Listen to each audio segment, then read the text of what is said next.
So Meta, also known as Facebook, and of course they had to change their name. It used to be Facebook, but because of a couple of things that happened with them, they changed the name to Meta, but are still keeping the Facebook name for the platform. They've recently formed a partnership with the major legacy news networks, which I call the alphabet networks: ABC, CBS, NBC, Fox, and some others. And when I read the announcement, it was pretty obvious to me how significant this is going to be as we move closer to another election cycle. The midterms are just around the corner. But what's scary is very few people are talking about it. Even fewer are connecting the dots because many of them probably don't even realize what's happening or what's being done. But if you remember how information was handled in previous years and even decades, this development fits into a familiar pattern. Journalism is supposed to stand between the public and misinformation. Yet that line has faded long ago. And it's not just weakening even more. It's now being absorbed into AI systems. At a journalism conference in London, the speakers there stated it very directly. And they're saying that media is becoming part of AI systems now. So if you combine that with something else, nearly 40% of people over 65 have never heard the word deepfake. And another study shows that only 1% of people across all ages can correctly identify an AI-generated fake. So what this means is most people have no protection against what they are seeing if it's not real. So this is primarily why I wanted to do this live stream, is we're looking at the collapse of journalism. It's already happened. And newsrooms now are completely relying on AI. And now Meta is working directly with legacy media. And the fact that the most vulnerable generation online is the same generation with the highest voter turnout, that's a problem. Older people now, as I'm sure you know, mostly go to Facebook and not many other platforms. So later in the story, I'm going to also explain how newsrooms in Cuba, Tunisia, India, and other regions are being hit with censorship, declining traffic, and they themselves are facing AI-driven disruptions. And so those examples are going to reveal where this is heading in the United States. So let's get into it. To understand this moment in time where we're at in journalism, we need to look at how journalism itself has changed, not just the medium itself, but the substance of it. Most of what we read today is not written by people at all. And you may have noticed it yourself. You can pretty much sense it almost immediately. Pacing is off, the structure is mechanical, punctuation is unnatural, and it reads like the content was actually generated by a machine, but not crafted by a human being. So it causes you to constantly have to reread sentences. And then you also notice the telltale giveaway sign is what's called an M dash. So it's those extra long dashes that no one ever uses. I've never used it. I'm sure many people have never used it in their actual writing. But yet many of these journalists who are now currently relying on AI are insisting that AI will never replace them. But the irony is that much of their work is already sounds obviously automated. But for a long time, I just saw this as a quality issue, but then realized it's much deeper than that. And it's going to go back into control and controlling the narrative. It's about also streamlining the narrative, which is much easier to do with AI. It is about the information and how they can run it continuously 24/7 without human involvement. And so it's going to be easier for them to shape public perception in the background. And the group that's going to be most affected is the one still placing the highest level of trust in what they see online combined with the legacy media, and that's baby boomers. And this isn't meant to be criticism, it's actual reality. About 40% of older Americans have never heard the term deepfake. If you've never heard the term, you cannot recognize the threat. And with only 1% of the population able to detect deepfakes accurately, that means almost everyone is actually exposed. So this is the context in which, in my opinion, Meta is partnering with the major news networks. This partnership is not about improving journalism. Journalism has already been hollowed out. It's about distributing influence at scale. It is about placing narratives directly in front of the people who trust these platforms the most. And, as well, the legacy media the most. Let's face it, most people that we know, our parents or older people, are still trusting CNN, ABC, NBC, CBS, and most of them are using Facebook. So the best combination between Facebook and the legacy media is where they're going. And that's where I believe they're going to do the most influence. So tonight, or in this story, I'm going to break down exactly how this works. So let's start with Meta and their partnership and how it fits into the larger shift of what's happening right now. So again, Meta is partnering with ABC, NBC, CBS, Fox, and others.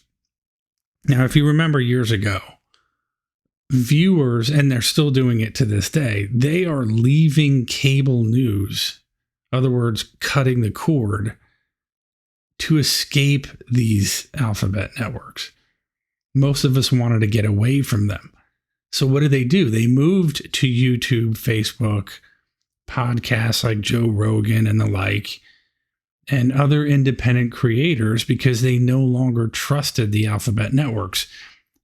This is really more of the younger generation, not necessarily the boomer generation. So people were moving to these alternative platforms in order to get independent news because they didn't trust these major networks anymore. So what did this do? The migration ultimately created an entire ecosystem of independent creators and media. But of course, the legacy media lashed out and they called them misinformation. They're untrusted. They need to be silenced. And you had all this censorship going on, especially during the COVID times.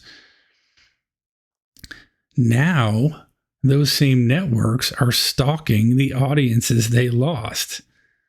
So it's very similar to resembling an ex-girlfriend or boyfriend who shows up wherever you go, acting as if it's coincidence. Viewers left cable to get away from these outlets, and now the outlets are entering the platforms people switch to. So an example of that is people move to YouTube, for example. I moved to YouTube, and then you don't see ABC, NBC, or any of these alphabet networks, but then all of a sudden you start seeing them trickling in. And then they, of course, show up in your feed. And so you're sitting to yourself saying, look, I left cable, so I didn't have to listen to these guys anymore and get away from them. And now they're showing up in my feed on YouTube. But unfortunately, the legacy networks, they didn't have any choice. They lost the reach and their influence and relevance. So they had to go to these platforms. But people still ultimately rejected them. Cable viewership is continuing to decline. And it's the only way, really, that a lot of these alphabet networks can stay in business is because they get money from the cable viewership. But boomers are the only demographic still using cable consistently. Even their numbers are declining. That's changing as well. But by integrating with Meta's algorithm, legacy media now can gain access to the audience they were losing touch with. So this is their last-ditch effort to hold on to that baby boomer generation. And now with AI-driven distribution, it's going to make it easier and faster, and they can manipulate that audience even more. And baby boomers rely heavily on Facebook. Again, it's their more popular platform. And this creates a prime environment for targeted messaging for these legacy media entities. Election cycles amplify this behavior in predictable ways. And so this partnership is about influence, not information. So let's look at the global newsrooms to kind of evaluate what ultimately is going to happen here. They admitted last week as well that AI is already shaping their work, and very deeply.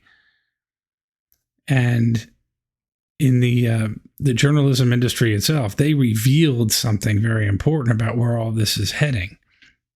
There was a journalism AI festival in London, and it outlined major global changes. It was hosted by the Google News Initiative. And here's the other problem is, once again, you're seeing Meta Facebook, you're seeing Google, you're seeing these platforms that are so desperate to be involved in news, as opposed to just letting people do it independently. They don't want to lose control of it.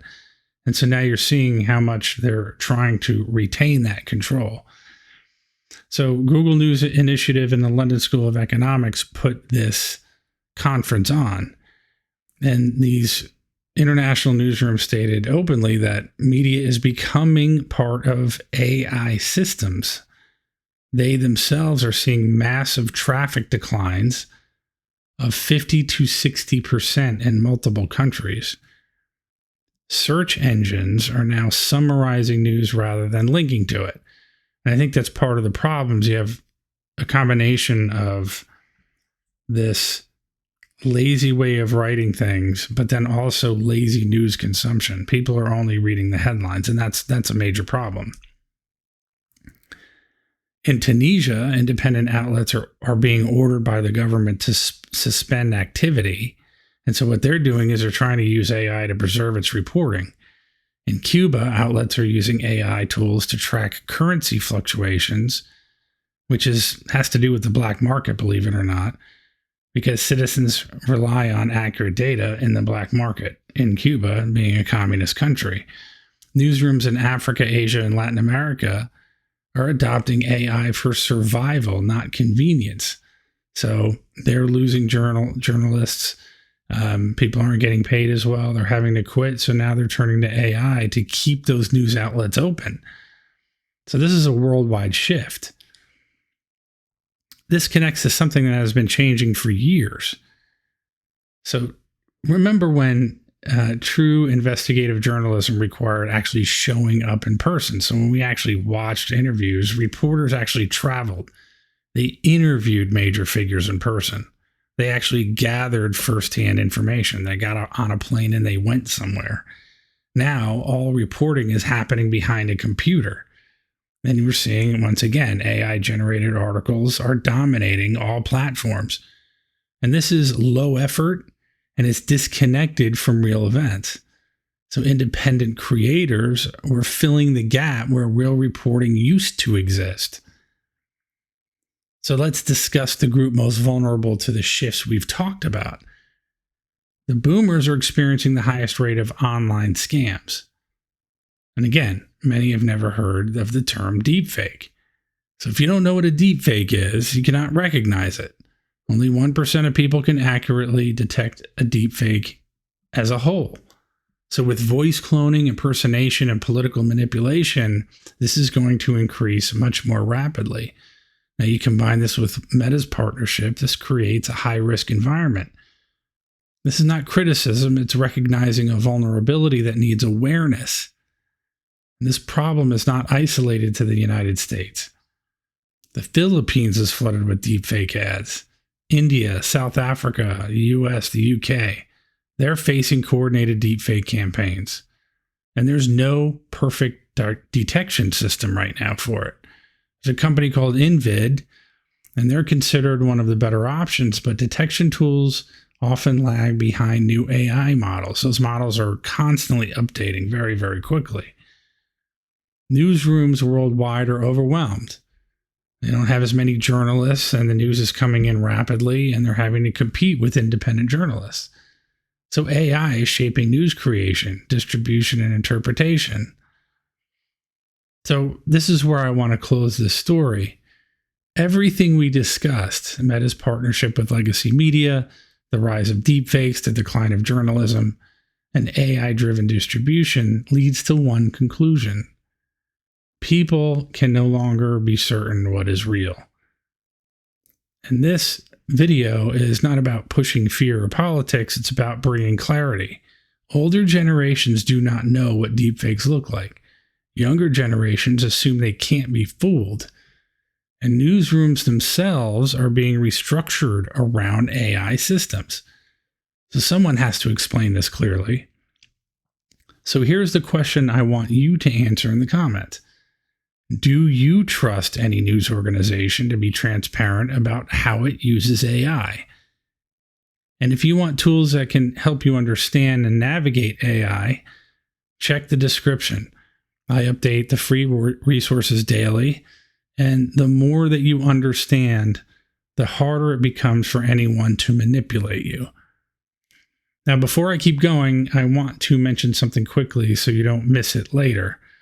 A lot of people who watch these streams forget one thing that actually matters if you want to stay ahead of what's happening with AI. You need to be subscribed. That way, you don't lose track of the updates, the breakdowns, and the stories that are shaping the space right now. And if you look in the description, there are free AI prompt downloads waiting for you. These are the same templates we use to create content fast without overthinking. They're simple, they save time, and they actually help you get better results, whether you're writing, planning videos, or trying to build anything with AI. So check those out when you get a minute. They're free, and they'll give you an edge while everyone else is still guessing.